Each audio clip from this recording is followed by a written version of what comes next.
Яңалыклар чыгарылышы үз эшен башлап җибәрде. Студияда Алина Валиева, исәнмесез?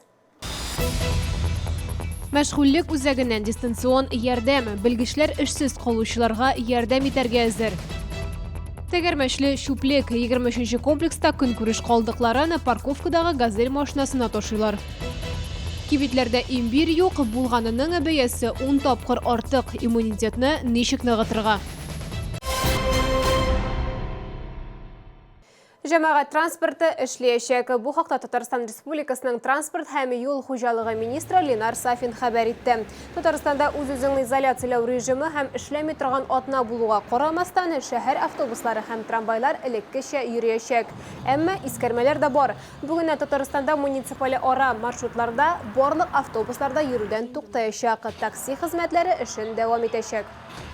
Никакой остановки городского транспорта не будет. Будут лишь, возможно, более удлиненные интервалы в движении, ну и в каких-то случаях часть, наверное, маршрутов будут немножко секвестированы, сокращены. То есть транспорт как работал, все виды транспорта, так и будет работать. Городской. Мәшгульлек үзәге эшчәнлек мәсьәләләре буенча методик рекомендацияләр алды. 26 марттан учреждение дистанцион режимда эшли. Шәһәрлеләр өчен кайнар элемтә бары кол үзәкнең бердәм номеры 52 47 10. Мәшгульлек үзәгенең төп максаты гражданнарга эшкә урнашырга яки яңадан укырга ярдәм итү. Теманы Эльвина Андрова дәвам итә. Россия хөкүмәте резерв фондыннан субсидияләр бирү проекты булдырды. Субсидияләрне Россиядә эш порталында теркәлгәннәргә бирәләр. Шәхси кабинетта теркәлү өчен дәүләт хезмәтләре порталында мәшгульлеккә ярдәм күрсәтүгә гариза тутырырга кирәк. Аннары мәшгульлек үзәге хезмәткәрләре үзләре элемтәгә керәчәк. Какие документы нужны предоставить?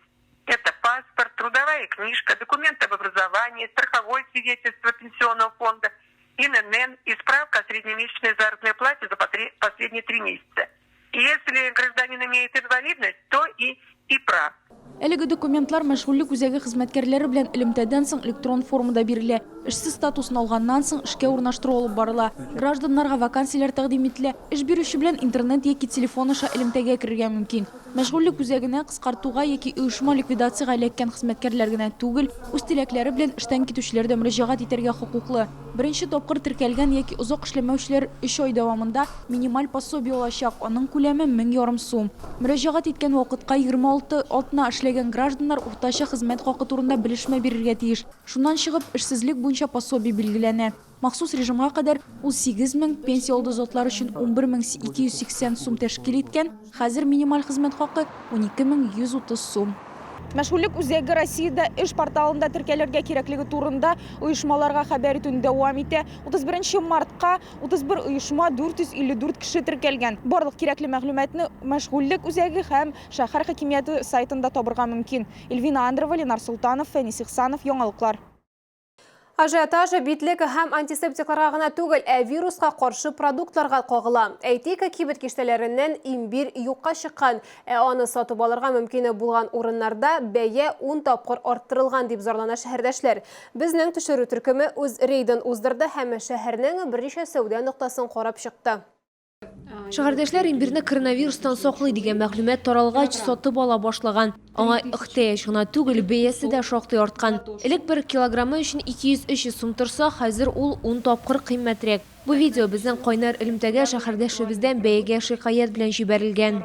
На сегодняшний день очень популярный и актуальный продукт, которого нет на прилавках магазина, но все-таки мы его нашли. И этот кусок мы купили за 700 рублей. Кусок в ладошку. Килограмм продается 3000 рублей.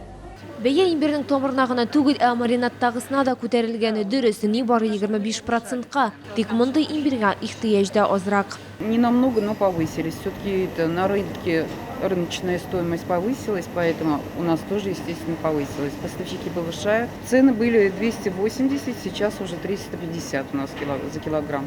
Имбир кебек вирусқа қаршы үзләкләргә ия башка продуктлар да бар. Солқын тиюдән балы, сарымсак та булыша, бу продуктларны да күпләп алганнар. Әмма бәяләре күтәрелмәгән. Респиратор авыруларның теләсә нинди симптомнары булганда шундук табибка мөрәҗәгать итәргә кирәк. Табиблар үз-үзеңне дәвалау белән шөгыльләнергә һәм продуктларга гына өметләнергә киңәш итми. Лилия Гатина, Валерия Новожилова, Ленар Султанов, Яңалыклар.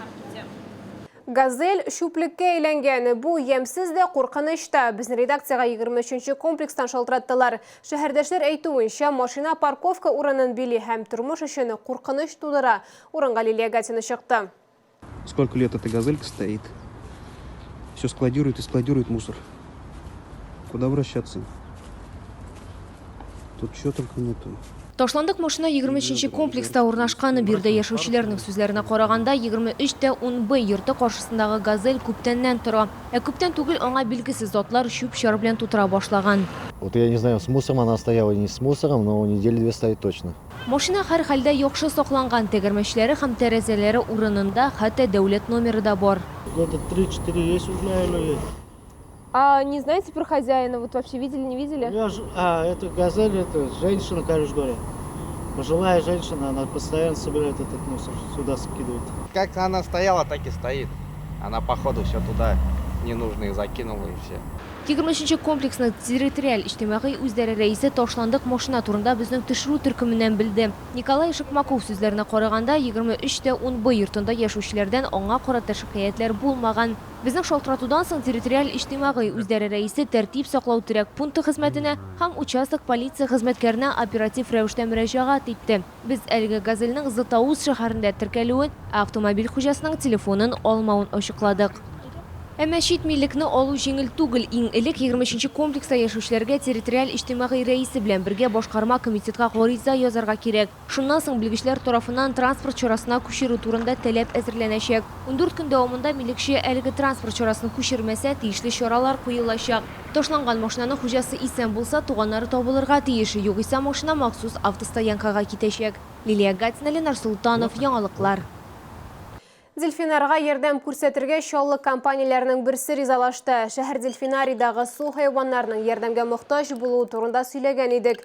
Җитәкчелек туз һәм балык белән тәэмин итүчеләрдән товарны бурычка алу турында сорый. Әлегә диңгез хайваннарына бикунлыкны рәсмиләштерергә әзер бер оешма бар.